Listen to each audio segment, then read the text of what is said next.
हमारे साथ इस समय योग गुरु स्वामी रामदेव जुड़ रहे हैं। स्वामी जी, बहुत आपका स्वागत है। मन क्या कह रहा है?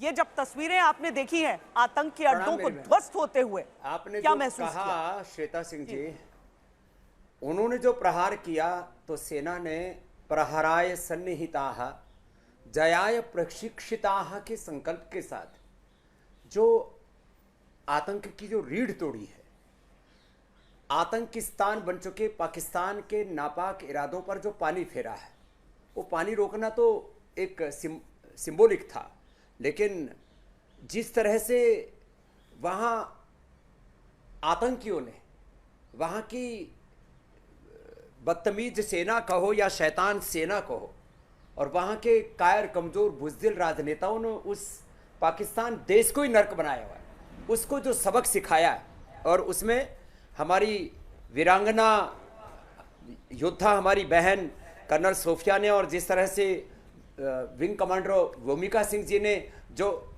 देश को सारी जानकारी दी और सारे पुख्ता प्रमाण दिए और विक्रम जी ने जैसा भारत का पराक्रम बताया, तो अब ऐसे समय में तीन चीज़ों पर बड़ा गौरव होता है। एक तो हमारा देश का नेतृत्व बड़ा सबल है। ऐसे चुनौतीपूर्ण समय में देश के नेतृत्व की पहचान होती है कि किस देश का नेतृत्व कैसा और कब कितना बड़ा निर्णय लेता है। और मुझे तो लगता है ये तो अभी प्रारंभ है।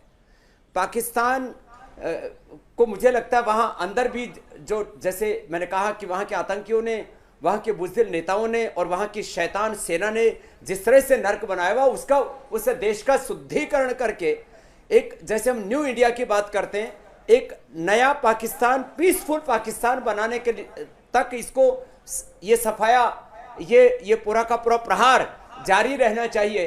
तभी जाकर के ये एक पाकिस्तान की पीढ़ियां याद रखेंगी। पाकिस्तान की पीढ़ियां तो क्या, वहां की सेना, आईएसआई और वहां के आतंक का प्रधानमंत्री ने तो कहा था कि कल्पना से परे होगा, नहीं मिलेगा, जो होगा वो कल्पना से परे होगा। क्या ये जो हुआ है, ये जो प्रहार हुआ है भारत की तरफ से, आपकी कल्पना से परे है? ये आत्मसंतोष देने वाला है और एक भारतीय नागरिक होने के नाते एक गर्व की अनुभूति होती है। हम अपनी तीनों सेनाओं पर, देश की सरकार पर, देश के प्रधानमंत्री पर, देश के रक्षा मंत्री राजनाथ सिंह जी पर और देश के गृह मंत्री अमित शाह जी पर इस रूप में फख्र करते हैं कि इस तरह की हमारी सरकार है, ऐसी मजबूत सरकार है, ऐसे निर्णायक निर्णय लेने वाली और पापियों को उनके अंजाम तक पहुंचाने वाली सरकार है। बहुत गौरवान्वित है मेरी बहन।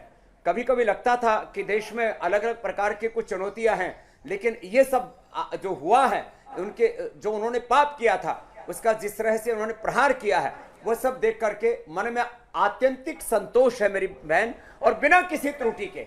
और अभी तो जैसे मैंने कहा श्वेता जी, ये तो प्रारंभ है।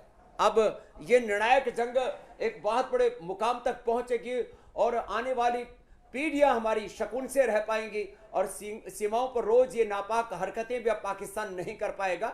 जैसे आप कह भी रहे थे कि हमारा डिफेंस सिस्टम इतना स्ट्रांग है कि पाकिस्तान की हरकतें तो अभी भी करेगा, लेकिन वो जितने हरकतें करेगा उतना ही और ज्यादा विध्वंस के बीज बोएगा।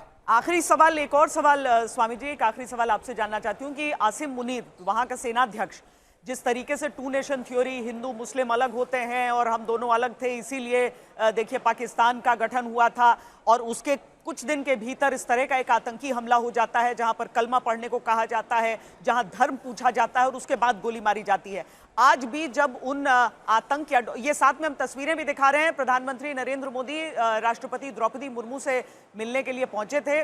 चेहरे की जो हल्की सी मुस्कान है दोनों की, ये बता रही है कि इतने दिनों तक जो तैयारियां चली हैं और अब जिसको अंजाम तक पहुंचाया गया है, उसमें किस तरह की संतुष्टि पूरा देश महसूस कर रहा है और देश को जो आगे ले जाने वाला नेतृत्व है वो महसूस कर रहा है।